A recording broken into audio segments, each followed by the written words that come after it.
नमस्कार दोस्तों, मध्य प्रदेश सामान्य ज्ञान की सीरीज में आपका फिर से एक बार स्वागत है। आज की इस वीडियो में हम मध्य प्रदेश के जो वनों में जो वृक्ष पाए जाते हैं उनके संबंध में चर्चा करेंगे। इसके अलावा हम देखेंगे कि मध्य प्रदेश में वनों से संबंधित कौन कौन सी योजनाएं चलाई जा रही हैं, तो उनके बारे में हम विस्तार से चर्चा करेंगे।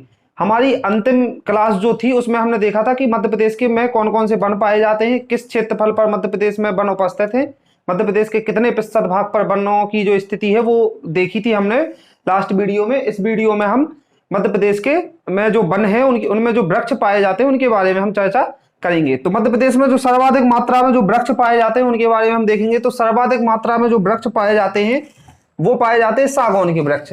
सागौन जो है वो मध्य प्रदेश में सर्वाधिक मात्रा में पाया जाता है।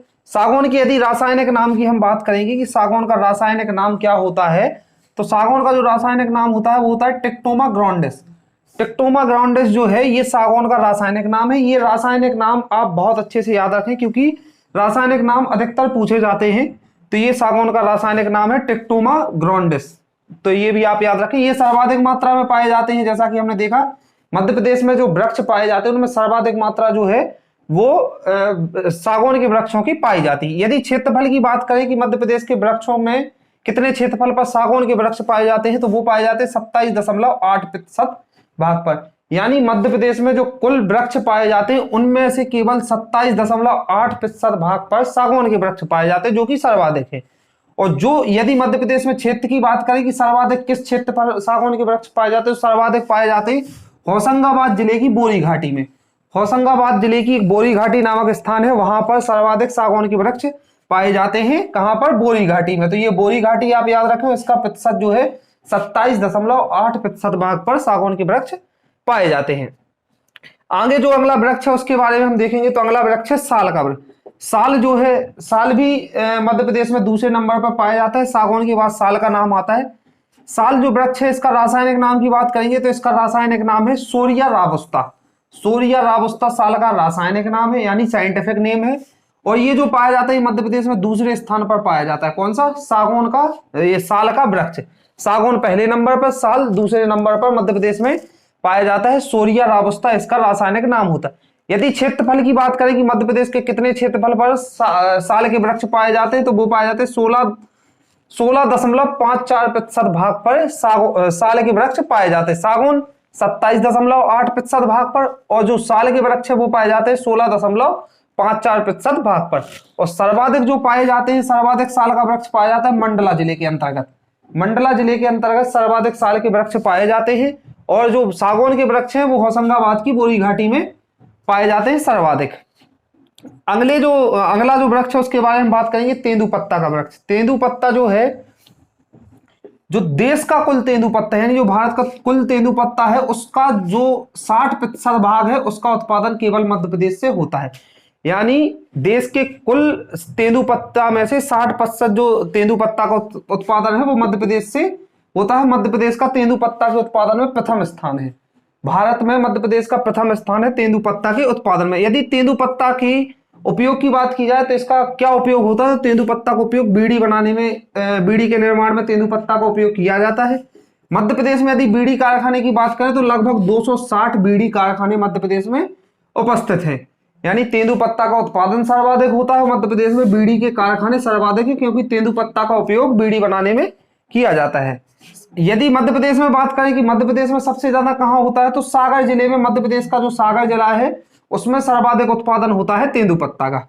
अगला जो वृक्ष है वो है बांस का वृक्ष। बांस का जो वृक्ष है इसका जो रासायनिक नाम है वो है डेंडेरोकेलिमस। डेंडेरोकेलिमस जो है बांस का रासायनिक नाम यानी साइंटिफिक नेम है। बांस का रासायनिक नाम डेंडेरोकेलिमस है। इसका जो सर्वाधिक उत्पादन यदि देखें कि सर्वाधिक उत्पादन बांस का किस जिले में होता है, तो बालाघाट जो जिला है मध्य प्रदेश का उसमें सर्वाधिक बांस का उत्पादन होता है। कहां पर? बालाघाट में। अगला जो वृक्ष है उसकी हम बात करेंगे तो वो है खेर का वृक्ष। खेर का वृक्ष जो है, खेर के वृक्ष का जो उपयोग होता है, खेर का उपयोग किया जाता है कत्था बनाने में। खेर का उपयोग किस चीज में किया जाता है? खेर से कत्था बनाया जाता है। कत्थे का क्या उपयोग होता है? यानी पान में जो पान होता है उसमें कत्थे का उपयोग किया जाता है। सब लोग जानते हैं कि कत्था का उपयोग पान में होता है। तो खेर के वृक्ष से कत्था बनाया जाता है। कत्था बनाने का जो कारखाना है, जो मध्य प्रदेश में जो कारखाने पाए जाते हैं कत्थे के, वो है शिवपुरी में। शिवपुरी के अलावा बानमोर, बानमोर और शिवपुरी में ये खैर बनाने के कत्था बनाने के कारखाना पाए जाते हैं। बानमोर जो है ये मुरैना जिले में आता है।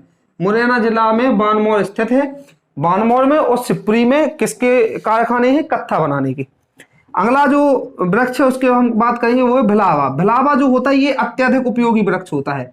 भिलावा कैसा वृक्ष है? अत्यधिक उपयोगी वृक्ष। इसका उपयोग किस किस में किया जाता है? तो स्याही जो होती है, जो पेन में स्याही लगती है, उसके निर्माण में इसका उपयोग किया जाता है। किसका? भिलावा का। भिलावा का उपयोग स्याही बनाने में, इसके अलावा पेंट बनाने में, यानी जो दीवारों पर जो पेंट होता है उसके बनाने में भी, या जो डिस्टेम्पर वगैरह होता है उसके बनाने में किसका उपयोग किया जाता है? भिलावा का उपयोग किया जाता है, स्याही बनाने में और पेंट बनाने में। इसके अलावा औषधि के रूप में भी भिलावा का उपयोग किया जाता है। किसके रूप में? औषधि के रूप में भी भिलावा का उपयोग किया जाता है।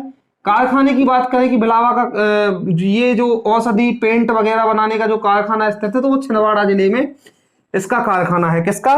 भिलावा संबंधित चीजें जो बनाई जाती हैं उसका कारखाना। अगला जो वृक्ष है वो है लाख का। लाख जो होती है ये वृक्षों के ऊपर लगी हुई होती है, लाख का कोई वृक्ष नहीं होता है। ये एक औषधीय तत्व है। लाख के कई सारे उपयोग होते हैं, औषधि के रूप में भी इसका उपयोग किया जाता है। तो लाख जो प्राप्त होती है वो पलाश के, कुसुम के और बेल के वृक्षों से लाख का उत्पादन किया जाता है। किसके?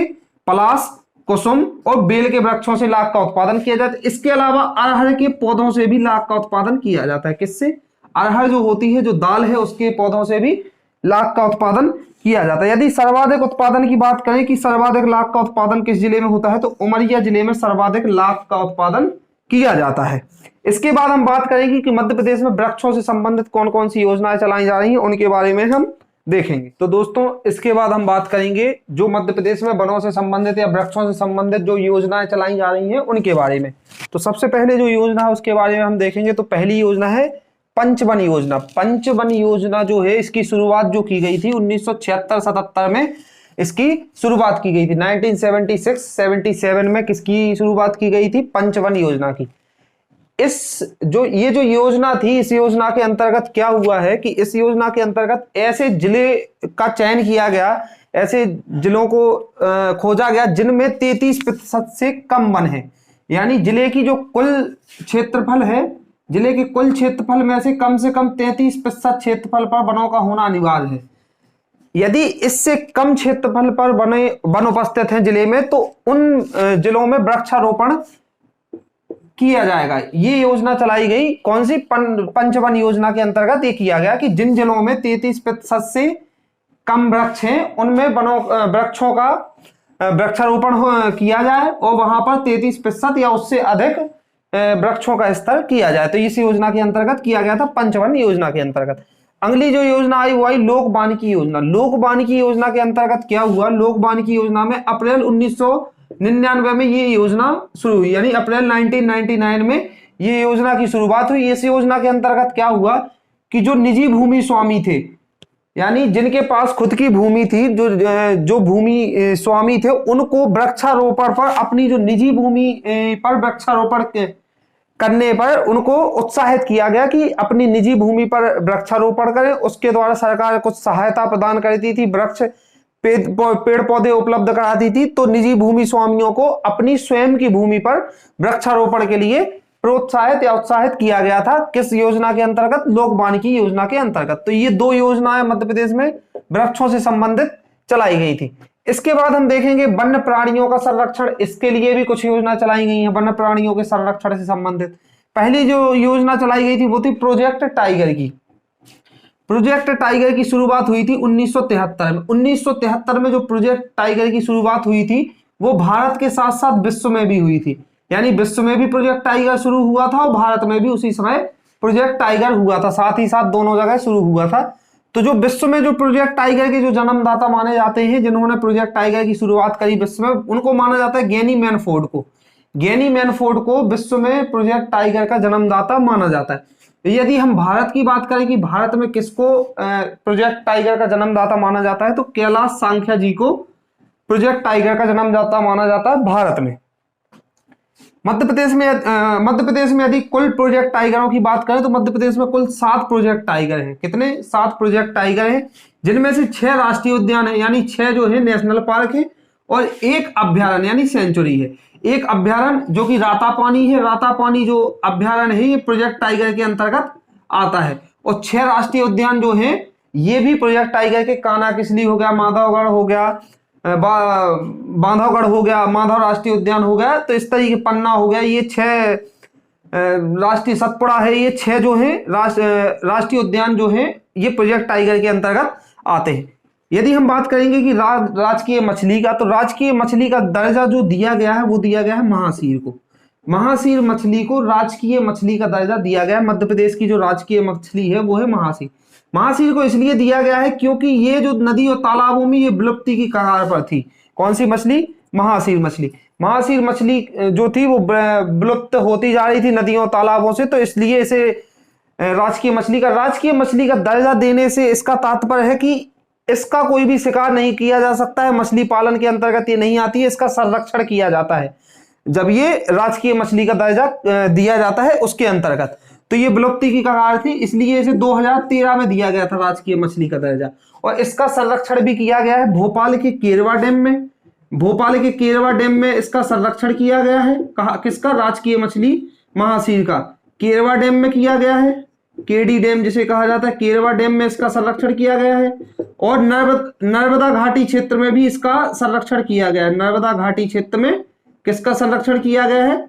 राजकीय मछली का, राजकीय मछली महासीर का संरक्षण किया गया है। कहां पर? केरवा डैम में और नर्मदा घाटी क्षेत्र में। तो ये राजकीय मछली की हमने बात की है। 2013 में राजकीय मछली का दर्जा दिया गया था महासीर को। इसके बाद हम बात करेंगे सिंह पुनरावास योजना की। सिंह पुनरावास योजना जो है वो मध्य प्रदेश में जो एशियाटिक शेर थे वो विलुप्ति की कगार पर पहुंच गए थे। एशियाटिक शेर जो है होते हैं वो मध्य प्रदेश में लगभग खत्म होने की स्थिति में आ गए थे, इसलिए इनकी पुनरावास की योजना चलाई जा रही है। इस योजना के अंतर्गत क्या किया गया है कि 2 एशियाटिक शेरों को कुनो पालनपुर अभ्यारण्य था, ये वर्तमान में राष्ट्रीय उद्यान हो गया। ये श्योपुर जिले में है। कुनो पालनपुर राष्ट्रीय उद्यान हो गया है अभी। यहां पर 2 एशियाटिक शेरों को गिर राष्ट्रीय उद्यान, जो गुजरात का गिर राष्ट्रीय उद्यान है, गिर गुजरात का, वहां से 2 शेर एशियाटिक शेर मंगाए गए हैं और कुनो पालनपुर में इनका संरक्षण किया जा रहा है ताकि जो विलुप्ति की कगार पर सिंह हैं उनको बचा सके।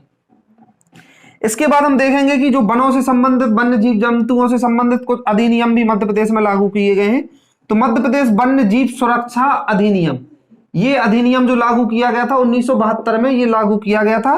कौन सा? वन्य जीव सुरक्षा अधिनियम, ये मध्य प्रदेश में लागू किया गया 1972 में। एक और दूसरा अधिनियम है वो है वन्य जीव संरक्षण अधिनियम।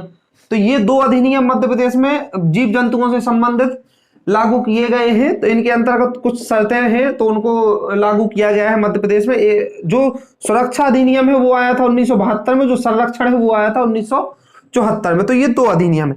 इसके बाद हम देखेंगे कुछ अन्य तथ्यों की। अन्य तथ्यों में हम सबसे पहले बात करेंगे कि मध्य प्रदेश में जो पहला राज्य जो है, मध्य प्रदेश ऐसा पहला राज्य है जिनमें वनों का 100% जो है राष्ट्रीयकरण किया गया है। मध्य प्रदेश में जो वन पाए जाते हैं उनका 100% राष्ट्रीयकरण किया गया। ऐसा करने वाला मध्य प्रदेश पहला राज्य था भारत का जहां पर वनों का 100% राष्ट्रीयकरण हुआ है। सबसे पहले जो राष्ट्रीयकरण किया गया था वो 1964 में किया गया था। किसका? तेंदुपत्ता का। सर्वप्रथम तेंदुपत्ता का राष्ट्रीयकरण, तेंदुपत्ता के वृक्ष का राष्ट्रीयकरण किया गया था मध्य प्रदेश में। तत्पश्चात किया गया था बांसों का, बांस के वृक्ष का राष्ट्रीयकरण हुआ था लगभग 1973 में। इसके बाद किया गया था सागौन के वृक्षों का। तत्पश्चात सारे वृक्षों का मध्य प्रदेश में 100% वृक्षों का राष्ट्रीयकरण किया गया है। यदि हम बात करेंगे वन पहरेदार ट्रेनिंग स्कूल की, तो जो वन पहरेदार यानी जो फॉरेस्ट गार्ड होते हैं उनकी ट्रेनिंग का स्कूल कहां पर है? तो मध्य प्रदेश के बैतूल और रीवा, 2 जिलों में वन पहरेदारों का ट्रेनिंग स्कूल है। कहां पर? बैतूल में और रीवा में। यदि रेंजर की बात करें कि वनों का जो रेंजर का जो प्रशिक्षण केंद्र है वो कहां पर है, तो वो बालाघाट जिले में है। बालाघाट जिले में रेंजरों का है और जो ट्रेनिंग पहरेदारों का है वो बैतूल और रीवा में है। अगली बात करेंगे हम कि जो लाख जो है, लाख के उत्पादन में मध्य प्रदेश का 3रा स्थान है। कौन सा स्थान है? 3रा स्थान है। किसके उत्पादन में? लाख जो होता है ये औषधीय तत्व होता है लाख, इसके उत्पादन में 3रा स्थान है मध्य प्रदेश का। यदि हम प्रथम वन नीति की बात करें कि मध्य प्रदेश में प्रथम वन नीति कब लागू की गई थी, तो 1952 में यानी 1952 में प्रथम वन नीति लागू की गई थी। की गई थी 1952 और दूसरी जो लागू की गई थी वो की गई थी 4 अप्रैल 2005 में। 4 अप्रैल 2005 में मध्य प्रदेश में दूसरी वन नीति लागू की गई थी। तो इस तरीके से हमने मध्य प्रदेश में जो भी वनों से संबंधित योजनाएं चलाई जा रही हैं उनके बारे में हमने विस्तार से चर्चा की है। मध्य प्रदेश में वृक्षों के बारे में चर्चा की है। अगली जो हमारी वीडियो होगी उसमें हम मध्य प्रदेश में अनुसूचित जाति और जनजाति के बारे में बात करेंगे कि मध्य प्रदेश में अनुसूचित जाति और जनजाति किस क्षेत्र में पाई जाती है, कितने प्रतिशत भाग पर अनुसूचित जाति और जनजाति है। मिलते हैं अगली वीडियो में। Thank you.